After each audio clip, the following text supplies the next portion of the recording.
नमस्कार दोस्तों, हिंदी घटना यूट्यूब चैनल में आप सभी का स्वागत है। हमारे इस चैनल में आपके दिल को छू जाने वाली प्रेरणादायक कहानियाँ सुनने को मिलेंगी। अगर आपको हमारी कहानियाँ पसंद आए तो इस वीडियो को लाइक करें, चैनल को सब्सक्राइब करें और अपने सुझाव कमेंट में ज़रूर दें, ताकि आपके सहयोग से हमारा चैनल ज़्यादा से ज़्यादा लोगों तक पहुंच सके। दर्शकगण, आज की प्रेरणादायक कहानी है इंसान की किस्मत कब और कैसे बदलती है। जिंदगी एक सुंदर किताब है, पर ज़रूरी तो नहीं कि इस किताब के सारे पन्ने सुंदर हों, हमारे हिसाब से हों। अगर कोई ऐसा पन्ना आ जाए जिसमें राहतें ना हो, सुकून ना हो, शांति ना हो, तो हमें धैर्य रखना चाहिए। जिंदगी सड़क की तरह है, यह कभी भी सीधी नहीं होती। कुछ देर बाद मोड़ अवश्य आता है, इसीलिए धैर्य के साथ चलते रहो। आपकी जिंदगी का सुखद मोड़ आपका इंतजार कर रहा है।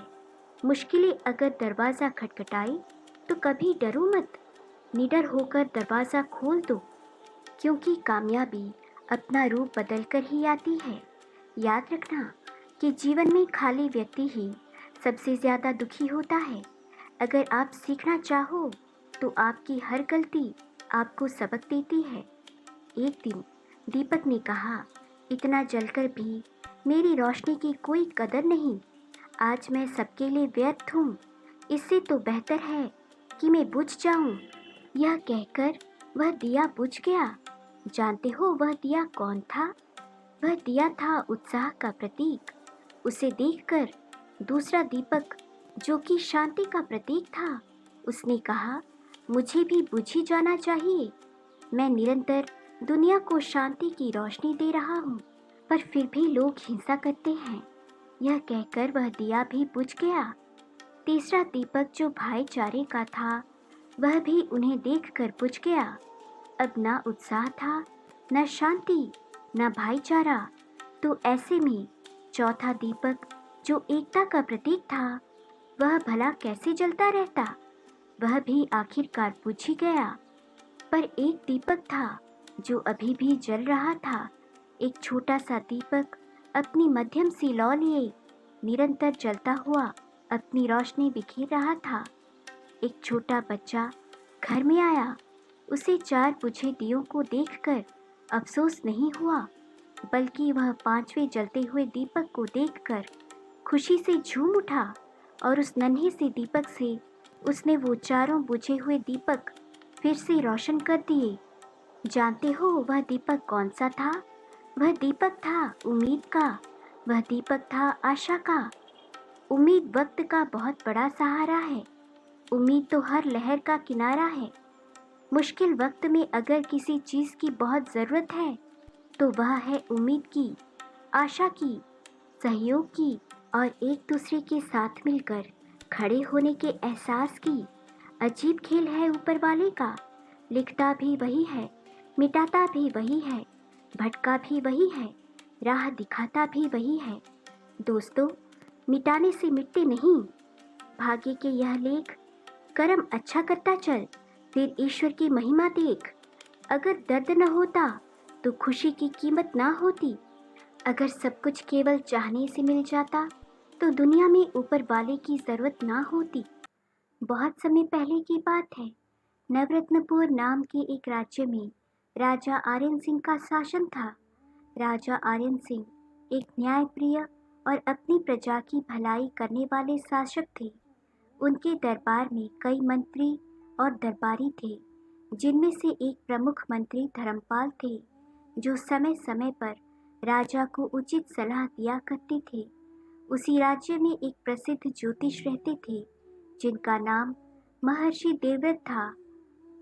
वे ज्योतिष विद्या में अत्यंत निपुण थे और भविष्यवाणी करने में सिद्धहस्त माने जाते थे।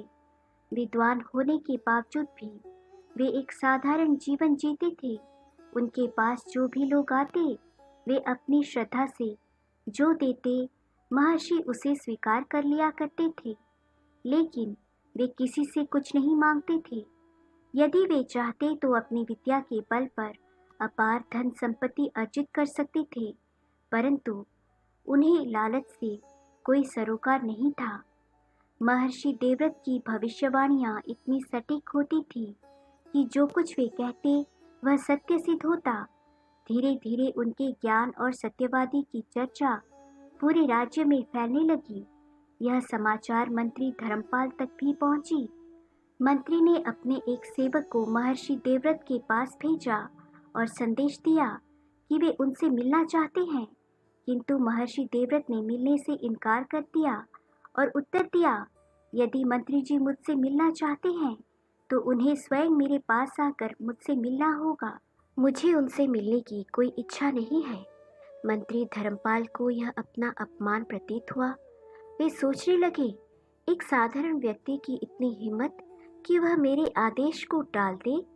फिर वह कुछ विचार कर वे स्वयं महर्षि देवव्रत के घर जा पहुँचे। महर्षि ने उनका स्वागत किया। कहा, मंत्री, मैं एक साधारण व्यक्ति हूँ, बताइए मैं आपकी क्या मदद कर सकता हूँ। मंत्री धर्मपाल बोले, महर्षि, मैंने सुना है कि आप ज्योतिष विद्या में अत्यंत निपुण हैं। मैं भी यह विद्या सीखना चाहता हूँ। क्या आप मुझे यह विद्या सिखा सकते हैं? महर्षि देवव्रत ने उत्तर दिया, यह विद्या मैंने अपने पूर्वजों से सीखी है। यदि आप इसे सीखना चाहते हैं तो मुझे कोई आपत्ति नहीं, लेकिन इसके लिए आपको मेरे पास आना होगा और विधि पूर्वक अध्ययन करना होगा। मंत्री धर्मपाल ने सहमति जताई, लेकिन बोले, पहले मैं आपकी परीक्षा लेना चाहता हूँ। उन्होंने महर्षि देवव्रत से कुछ प्रश्न किए, जिनका महर्षि ने अपनी ज्योतिष विद्या से बिल्कुल सही उत्तर दिया। महर्षि धर्मपाल अचंभित रह गए, क्योंकि वे प्रश्न उनके व्यक्तिगत जीवन से संबंधित थे, जिन्हें उनके अलावा और कोई नहीं जानता था। इस प्रकार मंत्री धर्मपाल महर्षि देवव्रत से अत्यंत प्रभावित हुए और प्रतिदिन उनके पास जाकर ज्योतिष विद्या का अध्ययन करने लगे। आहिस्ता आहिस्ता दोनों में अच्छी दोस्ती हो गई और वे दोनों बहुत ही अच्छे दोस्त बन गए। अपने मित्र धर्मपाल को महर्षि देवव्रत ने ज्योतिष विद्या सिखाई। मंत्री धर्मपाल अब ज्योतिष विद्या में अत्यंत निपुण हो चुके थे और उनकी कही हुई बातें भी बिल्कुल सत्य सिद्ध होने लगी थी। एक दिन मंत्री ने सोचा, मुझे अपने मित्र महर्षि देवव्रत के भाग्य का भी हिसाब लगाना चाहिए। जब उसने गणना की तो उसे पता चला कि आने वाले 30 दिन महर्षि के लिए अत्यंत ही अशुभ और दयनीय है, तो उनकी जान को खतरा हो सकता है। यह देखकर मंत्री धर्मपाल चिंतित हो गए। उसे विश्वास था कि अब उसकी गणना गलत नहीं हो सकती।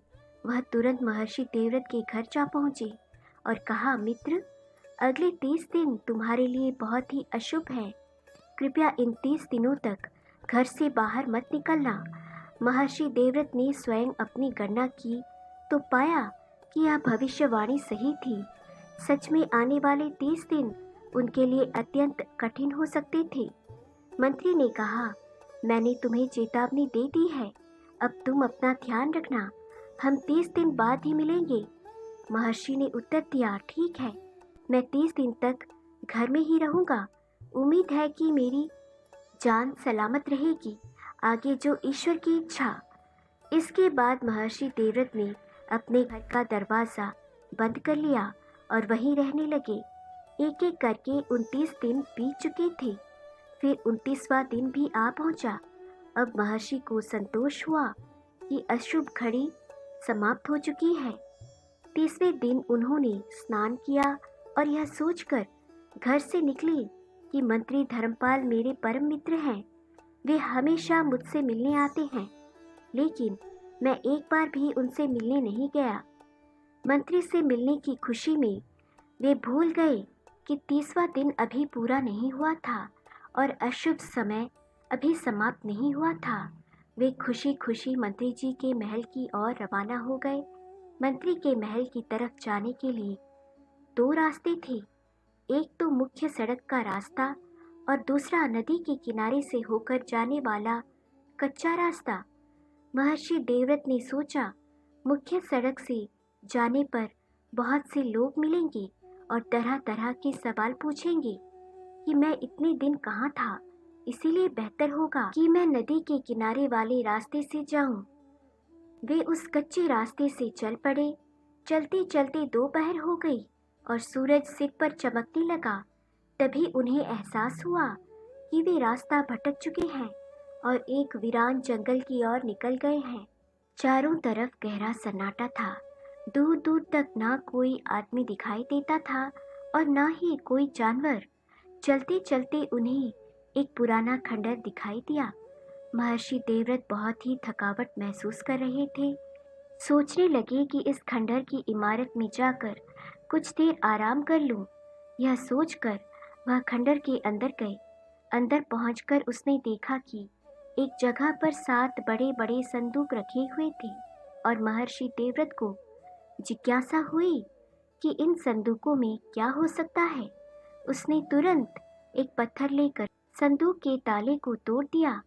देखा तो उन संदूकों के अंदर खजाना भरा पड़ा था। हीरे मोती सोना चांदी जवाहरात। यह सब देखकर वह इतना बदहवास हो चुके थे कि अपनी विद्या के बल पर भी खजाने का राज मालूम न कर सके। आखिर उसने सोचा कि अपने दोस्त मंत्री धर्मपाल को इस खजाने के बारे में बताना ठीक रहेगा, क्योंकि इतनी सारी दौलत मेरे किस काम की। वह जल्दी जल्दी दौड़ता हुआ नगर की तरफ वापस आ गया और वहां से मंत्री के महल का रास्ता पकड़ लिया। मंत्री ने जब सुना कि महर्षि देवव्रत खुद आए हैं तो वह बहुत ही हैरान हुआ। उसके हिसाब से तो अभी महर्षि देवव्रत का 30वां दिन पूरा नहीं हुआ था और महर्षि देवव्रत की जान सूरज ढलने तक खतरे में थी। वह तुरंत महर्षि देवव्रत को महल के अंदर बुलाया और बोला, आपने आने की तकलीफ क्यों की? वैसे भी अभी 30वां दिन पूरा नहीं हुआ है। महर्षि देवव्रत बोले, हाँ भाई, मुझे मालूम है कि आज 30वां दिन है और बाकी के 29 दिन की तरह यह भी खुशी से बीत जाएगा। लेकिन हैरानी की बात तो यह है कि आज का दिन मेरे लिए बड़ा ही भाग्यशाली है। इसके बाद उसने खजाना मिलने की बात मंत्री को बता दी और कहा कि इतनी दौलत का भला मैं क्या करूँगा, आप यह खजाना रख लीजिए। हाँ, अगर आपका दिल चाहे तो उसमें से कुछ मुझे भी दे देना। यह सुनकर मंत्री बड़ा ही हैरान हुआ। उसने जल्दी से घोड़े मंगवाए और उन पर सवार होकर दोनों खजाने वाली जगह पर जा पहुँचे। इतना बड़ा खजाना देखकर मंत्री की आंखें फटी की फटी रह गई और उसके मन में तुरंत बेईमानी जग गई। उसने सोचा कि कहीं ऐसा न हो कि महर्षि देवव्रत किसी और से इतने बड़े खजाने की बात कहते, फिर यह बात होते होते राजा के कानों तक पहुंच जाएगी। ऐसा हुआ तो इस खजाने पर राजा कब्जा कर लेगा और मेरे हाथ में कुछ भी नहीं आएगा। इसीलिए ज़रूरी है कि महर्षि देवव्रत का काम तमाम कर दिया जाए और उसे मार डाला जाए। यह सोचकर मंत्री ने महर्षि देवव्रत को धक्का मारकर जमीन पर गिरा दिया और अपनी तलवार निकाल ली। यह देखकर महर्षि देवव्रत हैरान हो गए और बोले, धर्मपाल, क्या बात है? क्या मुझसे कोई गलती हो गई है? धर्मपाल बोला, हाँ, गलती तो तुमसे हुई है और तुम्हारी गलती यह है कि इतने बड़े खजाने के बारे में तुमने मुझे बता दिया। अब मुझे डर है कि अगर तुमने यह बात किसी और से कही तो खजाना मेरे हाथ से निकल जाएगा। इसीलिए तुम्हारी जबान बंद करना ज़रूरी है। यह सुनकर महर्षि देवव्रत की आंखों के सामने अंधेरा छाने लगा। वह बोला, मैं वचन देता हूँ कि यह बात किसी और से ना कहूँगा। मंत्री ने हंसकर कहा, बकवास बंद करो। तुम अपनी जान बचाने के लिए यह कसम खा रहे हो। और महर्षि देवव्रत ने उससे बहुत ही मिन्नत की, दया की, भीख मांगी, लेकिन मंत्री के सर पर तो मानो खजाने का भूत सवार था। जब महर्षि देवव्रत ने देखा कि उसकी जान बचाने की कोई उम्मीद नहीं है तो वह बोला, धर्मपाल, अगर तुम मेरी जान लेना ही चाहते हो तो मेरी एक आखिरी इच्छा पूरी कर देना। धर्मपाल बोला, बोलो, क्या इच्छा है? महर्षि देवव्रत दुखी मन से बोले, मेरी पत्नी को बच्चा होने वाला है। उसे कभी मत बताना कि मेरी मौत हो चुकी है। धर्मपाल ने कहा, ठीक है, मैं तुम्हारी यह इच्छा ज़रूर पूरी करूँगा। यह कहकर उसने अपने दोस्त को मौत के घाट उतार दिया और फिर खंडर के बाहर खड़े हुए उसके घोड़े को भी मार डाला। दोनों के शवों को खंडर के ही अंदर जमीन में दबा दिया। नदी में हाथ पैर धोए और वापस अपने महल को लौट आया। अब वह बिल्कुल संतुष्ट था कि वो खजाने का अकेला मालिक है। उसने अपने सबसे भरोसेमंद नौकरों को बुलाया और रातों रात उस खजाने को अपने महल में ले आया। राज्य के सबसे बेहतरीन कारीगरों को बुलाकर उस खंडर को तुड़वाकर एक शानदार महल बनाने का आदेश दे दिया। कुछ ही महीनों में नदी के किनारे पर एक शानदार महल बनकर तैयार हो गया। इस दौरान मंत्री ने महर्षि देवव्रत की पत्नी को बुलाया और उससे कहा कि महर्षि देवव्रत को मैंने एक विशेष काम से दूसरे देश में भेज दिया है। कुछ दिनों के बाद महर्षि देवव्रत के घर पर एक चांद से बच्चे का जन्म हुआ। बेटे का नाम वीरेंद्र रखा। बेटे के जन्म पर वीरेंद्र की माँ अपने पति को याद करके बहुत ही रोई, क्योंकि बहुत समय हो गया था उसकी कोई खोज खबर नहीं मिल रही थी। वह बदनसीब कई बार अपने पति के बारे में पता करने के लिए मंत्री के महल में गई, मगर पहरेदार ने उसे धक्के देकर बाहर निकाल दिया। वह इसी को अपना भाग्य समझकर घर लौट आई और मेहनत मजदूरी करके अपने बच्चे को पालने लगी। और महर्षि देवव्रत का बेटा वीरेंद्र बहुत ही बुद्धिमान था। उसकी माँ ने उसकी शिक्षा के लिए पास ही में रहने वाले एक पंडित जी के पास भेजा। समय गुजरता गया और वीरेंद्र बड़ा होने लगा। उसकी बुद्धि दूसरों के मुकाबले बहुत ही तेज थी। समय बीता और वीरेंद्र अब युवा हो चुका था। सब लोग कहते थे कि वह अपने पिता महर्षि देवव्रत से भी ज्यादा बुद्धिमान है। एक दिन वीरेंद्र को अपने घर पर एक पुरानी किताब मिली। उसने अपनी माँ से उस किताब के बारे में पूछा तो माँ ने कहा, बेटा, ये तुम्हारे नाना की लिखी हुई किताब है। वह भी एक बहुत ही बड़े ज्योतिष और भविष्यकर्ता थे। रविंदर को वह किताब बड़ी ही दिलचस्प लगी। किताब के पहले पन्ने पर ही लिखा था कि जो भी इस किताब को पूरा पढ़कर समझ लेगा वह भूत और भविष्य की सभी बातें जान सकेगा और साथ ही साथ किसी के भी मन की बात जान पाएगा। रविंदर उस किताब को बड़े ही ध्यान से पढ़ने लगा। थोड़ी देर के बाद वह चिल्ला चिल्ला कर रोने लगा। साथ ही किताब भी पढ़ते जा रहा था। फिर अचानक ही हंसने लगा। उसकी माँ हैरानी से यह सब देख रही थी और पूछने लगी, क्या हुआ बेटा, तुम कभी हंस रहे हो तो कभी रो रहे हो? रविंदर बोला, माँ, यह एक अजीबोगरीब किस्म की किताब है। इसे पढ़कर मुझे पता चल गया है कि मेरे पिता को एक जालिम आदमी ने मार डाला है। यही वजह है कि मैं रो पड़ा। और हाँ, इसीलिए कि एक दिन मैं अपने पिता की मौत का बदला उससे ज़रूर लूँगा। सच बात जानकर वीरेंद्र की माँ बहुत रोई, लेकिन रविंदर ने उसे दिलासा दिया। कहा, माँ, यह किताब मुझे बताती है कि एक दिन राजा आर्यन सिंह मुझे अपना मंत्री बनाएंगे और मेरे पिता का कंकाल अभी भी वहाँ पर दबा हुआ है जहाँ मंत्री धर्मपाल ने अपना नया महल बनवाया है। उसने वहीं पर मेरे पिता की हत्या की थी। अच्छा, अब मैं बाजार जाकर कुछ खाने पीने का राशन लेकर आता हूँ। रविंदर की माँ ने कहा, लेकिन बेटा, राशन के लिए हमारे पास पैसे तो नहीं है। माँ, आप चिंता मत कीजिए। इस किताब ने मुझे ऐसा तरीका बताया है कि जिससे बिना पैसे के ही हमें राशन मिल जाएगा।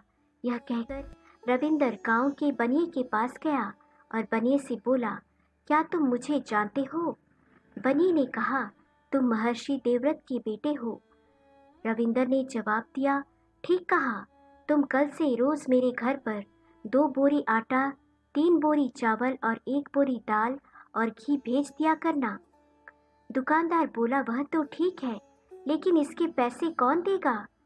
रविंदर ने घूरकर बनिए को देखा और कहा, तुम भूल गए कि अभी कुछ दिन पहले ही मैं एक किसान को तुम्हारे पास 50 पण अनाज बेचने के लिए लाया था और तुमने धोखे से उसका सारा अनाज हथिया लिया था, और यही बात मैं अपने न्यायप्रिय राजा को बता दूंगा तो वह तुम्हें काल कोठरी में डाल देंगे। वीरेंद्र के मुंह से यह बात सुनकर बनिया थर थर कांपने लगा। रविंदर ने तो उसका सारा सच जान लिया था, और यह बात सच भी थी कि उसने पिछले महीने एक किसान को लूट लिया था जिसे रविंदर लेकर आया था। बनिया हैरान था कि रविंदर को यह राज की बात कैसे मालूम हुई। वह तुरंत हाथ जोड़कर बोला, ठीक है, मैं वही करूँगा जैसा तुम कहते हो, लेकिन मेरी शिकायत महाराज से मत करना। रविंदर वापस अपने घर चला गया। अब वह आराम से अपने नाना की लिखी हुई किताब पढ़ने लगा। जैसे जैसे वह किताब को पढ़ता चला गया, सैकड़ों और हजारों बातें उसे मालूम होती चली गईं। यहाँ तक कि वह इस विद्या में इतना माहिर हो गया कि रास्ते चलते आदमियों के दिल की बात भी वह जान लेता था, और कभी ऐसा ना हुआ कि उसके मुंह से निकली हुई बात गलत साबित हो। लोग उसके बारे में कहते थे कि वह अपने पिता महर्षि देवदत्त से भी ज्यादा बुद्धिमान और काबिल है। एक दिन रविंदर की माँ ने कहा, बेटा, मेरा मन ताज़े कमल, ककड़ी और जंगली शहद खाने को कह रहा है, लेकिन शहर में यह चीज़ें कहीं नहीं मिलती। मैंने सुना है कि मंत्री धर्मपाल के बाग में दुर्लभ फल और मधुमक्खियों का छत्ता है, किसी को भेजकर वहाँ से यह सब मंगवा दे। मंत्री धर्मपाल का नाम सुनकर रविंदर के तन बदन में आग लग गई। उसने कहा, हाँ ठीक है माँ, मैं यह दुर्लभ फल और मधुमक्खियों का छत्ता खुद लेने जाता हूँ। और वह घर से चल दिया। जब रविंदर बगीचे में पहुँचा तो दरवाज़ा बंद था।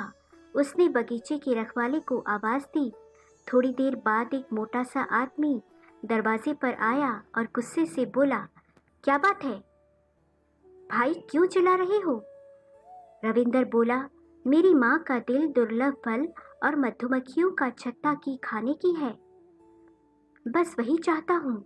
वह आदमी बोला, तुम जानते हो कि यह मंत्री जी का बगीचा है, कोई दुकान नहीं है, दफा हो जाओ यहाँ से। रखवाला दरवाज़ा बंद ही करने वाला था कि रविंदर ने चिल्लाकर कहा, खबरदार, दरवाज़ा मत बंद करना। कल जो सांप तूने मारा था उसकी माँ तुझे डसने के लिए छिपी बैठी है। यह बात सुनकर रखवाला हैरान रह गया।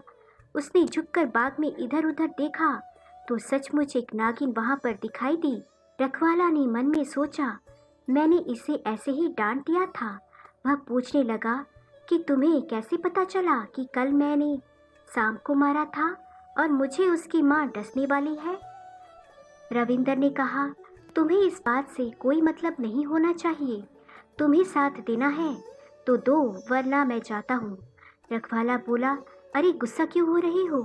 चलो मेरे साथ अंदर चलो, मैं तुम्हें बहुत सारा फल और मधुमक्खियों का छत्ता दूंगा, लेकिन यह बात किसी और को मत बताना, वरना मंत्री धर्मपाल मेरी खाल खींचवा देगा। रविंदर बोला, तुम धर्मपाल की चिंता ना करो, उसकी जिंदगी के अब थोड़े ही दिन रह गए हैं। रखवाले ने रविंदर को एक तरफ बिठाया और उसके लिए फल और मधुमक्खियों का छत्ता लेने के लिए चला गया। इसी दौरान मंत्री धर्मपाल टहलता हुआ बाग में आ पहुंचा। उसने रविंदर को देखा तो रखवाले से पूछा कि यह कौन है?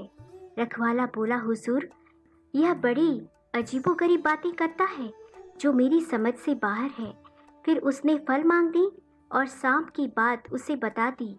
मंत्री बड़ा ही हैरान हुआ और रविंदर को गौर से देखने लगा। उसने रखवाले को वहां से जाने के लिए कह दिया और रविंदर से पूछा, लड़के, तुम कौन हो? तुम्हारा नाम क्या है? तब रविंदर ने जवाब दिया, कहा, मेरा नाम रविंदर है और मेरे पिता का नाम महर्षि देवव्रत है। महर्षि देवव्रत का नाम सुनकर मंत्री कांप गया। उसके अंदर डर समा गया, लेकिन फिर वह संभल कर बोला, तुम्हारे पिता को मैं जानता हूँ, बड़े ही नेक दिल आदमी हैं। वह मैंने उन्हें एक काम से देश के बाहर भेजा हुआ है। यह सुनकर रविंदर को गुस्सा आ गया और कहा, आप गलत कहते हैं, मेरे पिता अब इस दुनिया में नहीं हैं। उन्हें एक निर्दय आदमी ने धन के लालच में मार डाला है। अब मैं अपने पिता की हत्या का बदला लेना चाहता हूँ। यह बात सुनकर मंत्री धर्मपाल के होश उड़ गए। वह समझ गया कि इस लड़की को सब मालूम है और यह मुझसे बदला लेकर ही रहेगा। किसी तरह धोखे से इसे ठिकाने लगाना पड़ेगा। मंत्री बोला, दुख की बात है कि तुम्हारे पिता की हत्या हो गई है। मुझे इसकी जानकारी नहीं थी, लेकिन अब मैं उस पापी को अपने हाथों से सजा दूंगा। अच्छा, अब तुम यह बताओ कि तुम बाग में क्या करने आए हो? रविंदर बोला, मुझे फल और मधुमक्खियों का छत्ता चाहिए था, जो सिर्फ इसी बाग में होता है। धर्मपाल बोला, ठीक है, तुम यहीं पर रुको, मैं अभी किसी नौकर को बुलाकर फल और मधुमक्खियों का छत्ता तुड़वाता हूँ।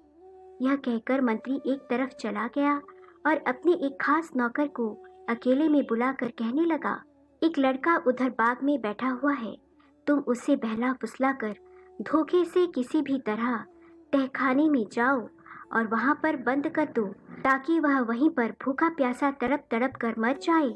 अगर तुम यह काम कर दोगे तो मैं तुम्हारे मन की इच्छा पूरी कर दूंगा और साथ ही तुम्हें बहुत सारा धन भी दूंगा।